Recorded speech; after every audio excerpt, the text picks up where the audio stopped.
Þetta kennsluvídeó hvernig maður gerir rafrænt áhættumat. Ef við leitum bara hérna að Vinnueftirlitinu á Google, skellum okkur þar inn,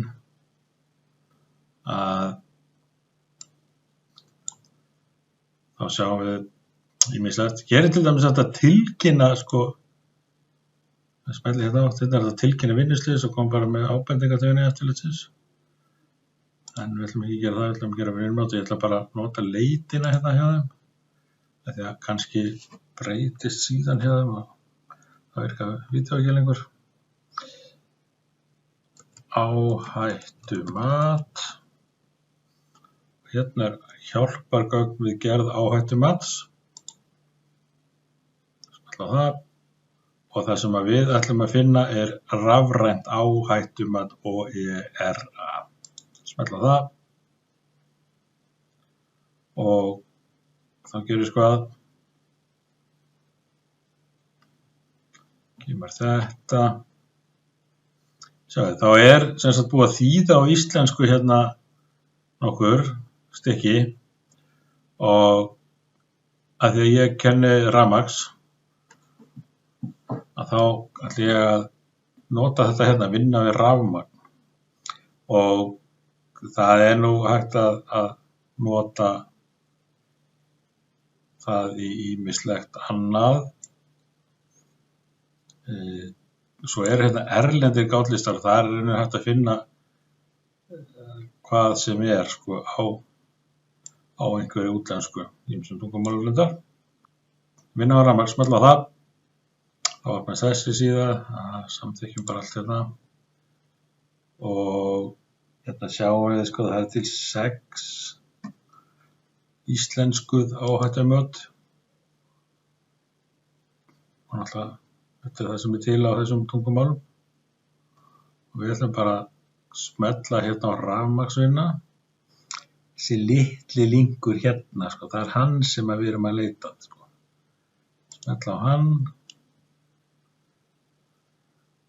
Og hérna býrð þú bara til aðgang. Þetta kunni þið alveg að búa til svona aðgang á netinu. Ég náttúrulega búinn að gera með aðgang fyrir löngu síðan. Og skráum okkur hérna inn. Og hér bara alls konar áhættumat sem ég búinn að gera. Ég búinn að gera þetta ansi oft. Það öll listu hér. Við förum bara hérna í byrja. Skráðu nafn áhættumatsins. Ég ætla að skrifa bara hérna kennsluverkefni. En annars myndi ég bara setja inn heiti áfangans. Rafl eitthvað. RAFL. Og svo framvegis. Eða STR eða tré eða eitthvað. Hér hægt að gera ýmislegt svona prenta út eitthvað en við ætlum bara að gera næsta. Síðan það sem gerist, að þetta segir sér nú allt sjálf og hér hérna síðan það bara að lesa sig í gegnum þetta, þér ber að gera allt sem myndur að gera til að tryggja öryggi og heilbrigði starfsfólks og annarra þeirra sem ekki koma. Þetta felur í þess að koma í veg fyrir fjarlægi að hafa stjórn á áhættuþáttum sem tengjast vinnustaðnum, koma upplýsingum á framfæri starfsfólk og þjálfa það, byggja upp viðeigandi stjórnunarlegt skipulag og tryggja efningsaðföng. Sérstaklega þegar að hyggja öryggi og heilsu barnsfædda kvenna, ungra og eldri starfsmanna og fólk sem skert starfsgetu við val á aðgerðum þarf að hyggja vel að þeirra áhættu sem þetta fólk getur verið við vinnu að lagleg skylda að tryggja heilbrigði og öryggi starfsfólk.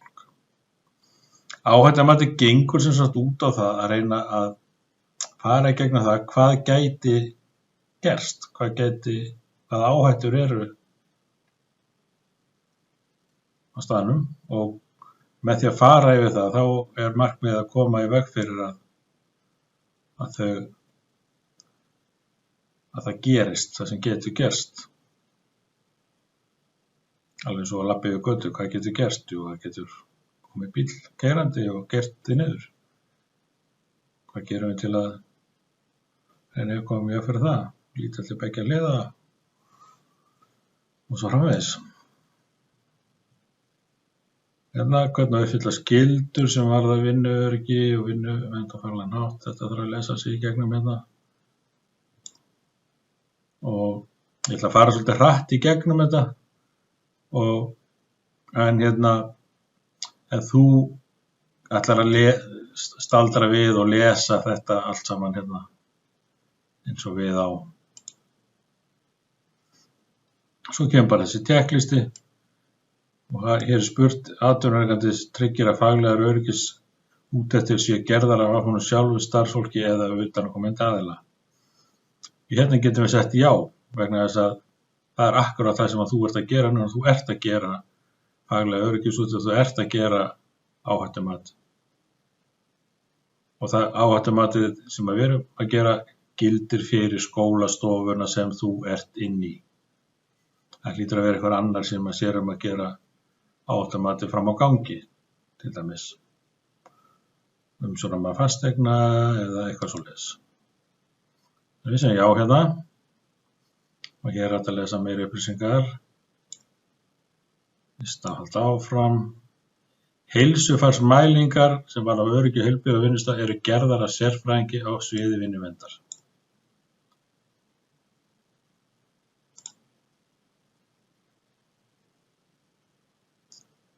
Nei, ég hef nú bara aldrei lent í því. Þessi gerir eitthvað heilsufarsmælingar hérna,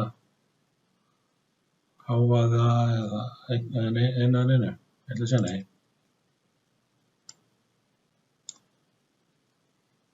Stíga þessar áhættu. Ég held að svona ekki mikil hætta, segi ég, kannski yfir því annarri skoðun. Það er náttúrulega til dæmis í smíðakennslunni, þar er vélasalum, þar er til dæmis heilsufars áhættu vegna hávaða í vélasalnum og svo framvegis. Og kannski bara hreinlega hamarsökum. Og þar væri full ástæða til að mæla hávaðan til dæmis. Og rykið líka kannski. Slysahættu svona vegna vinnu eru tilkynnt og skráð. Já, ég veit að það er gert, það er skráð, Þannig að við skulum halda áfram bara með það. Þjálfunarfræðsla starfsfólks. Og svona heldur þetta áfram. Og ég ætla núna að rúlla í gegnum þetta og svo hraðspóla ég þessu í vídeóinu. Þetta er bara allt eitthvað sem er bara svona merkja við. Það sem að þér finnst. Eða ykkur finnst.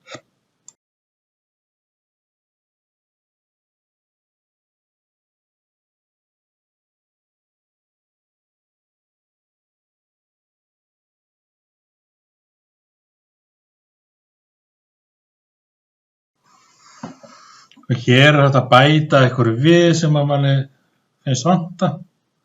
Það er mjög áræðandi að gera það ef svo við.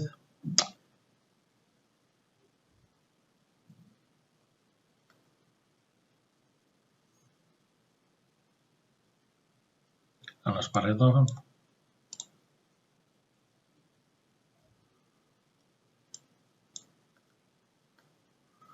Núna kemur að gera aðgerðaáætlunar.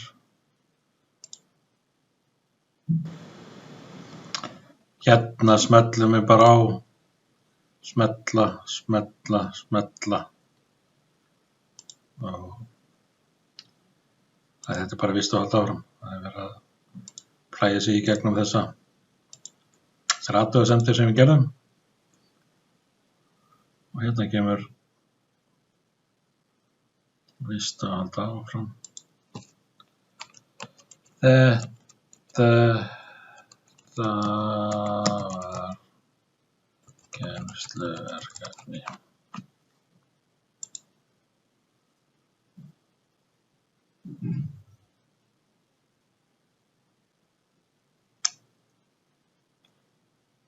Og hérna smellum við víst að halda áfram. Síðan er hérna hægt að hala niður skýrslunni og aðgerðaráætluninni. Aðgerðaráætlunin er náttúrulega sjálfsagt það sem er áríðandi í þessu. Það er áætlunin hvernig á að lagfæra það sem að við gerðum athugasemdir við.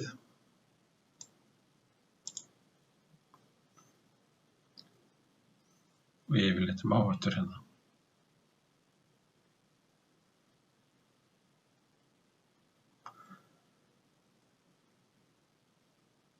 Þannig að ég ætla bara að gera hérna, klísla niður hérna, búin að hlaða henni niður hérna, komin hérna hjá mér, og yfirleitt áhættur.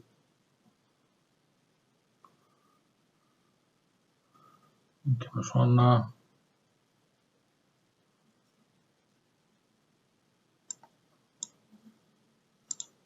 Og með einhverju aðgerðaáætlun, nei, hún var komin skýrslan. Sama skjalið.